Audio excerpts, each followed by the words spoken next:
ఇక్కడ మీ ప్రత్యర్థి కూడా ఒక ముస్లిమే, మైనార్టీ అభ్యర్థే. మరి మైనార్టీలు ఎటువైపు మొగ్గు చూపుతారనుకుంటారు? ఇద్దరు రాష్ట్రంలో ఎక్కడా లేదు. ఇద్దరు మైనార్టీలు ఇక్కడ పోటీ చేస్తున్నారు, మదనపల్లిలో పోటీ చేస్తున్నారు.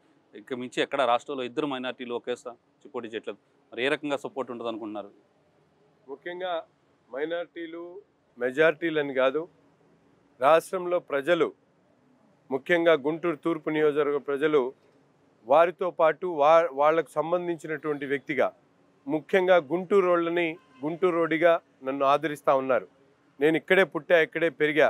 ఇక్కడ ఉన్నటువంటి ప్రజల సమస్యలను, వారి బాధలను, కష్టాలను తెలుసుకున్నటువంటి వ్యక్తిగా నిరంతరం ప్రజల్లో ఉండి ప్రజా సమస్యల మీద పోరాడి వాళ్ళకి కావాల్సినటువంటి హక్కులు కల్పించేటువంటి నాయకత్వం నాలో ఉందని చెప్పి వాళ్ళు ఆదరిస్తూ ఉన్నారు.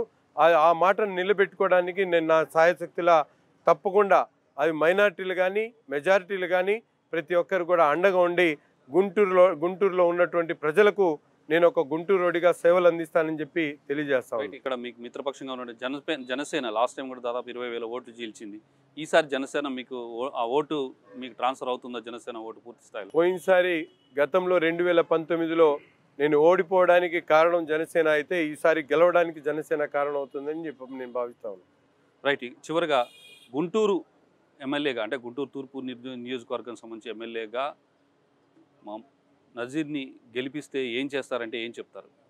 ముఖ్యంగా ఈ ప్రాంతంలో దశాబ్దాలకు ఉన్నటువంటి అనేక మంది ఇళ్ళు ఉన్నా పట్టాలు లేనటువంటి పరిస్థితి ఉన్నాయి. 30,000 కుటుంబాలు ఈరోజు ఇళ్ల పట్టాలు లేక ఇల్లులో ఉంటున్నారు. 4 తరాల నుంచి వాళ్ళు ఉంటున్నారు, కానీ వాళ్ళ దగ్గర పట్టాలు లేవు. అటువంటి కుటుంబాలన్నింటినీ కూడా ఈసారి మా నాయకుడు చంద్రబాబు నాయుడు గారి ఆశీస్సులతో ప్రతి ఒక్క కుటుంబానికి కూడా ఇళ్ల పట్టాలు ఇచ్చి రిజిస్ట్రేషన్ చేసేటువంటి కార్యక్రమం. ముఖ్యంగా గుంటూరు నగరంలో శివారు ప్రాంతాల్లో అవసరమైనటువంటి మౌలిక సదుపాయాలు కల్పించి రోడ్లు, డ్రైన్లు, అలాగే శానిటేషన్ కానీ, వీధి దీపాలు కానీ వాటినన్నింటిని కూడా ఏర్పాటు చేయడం.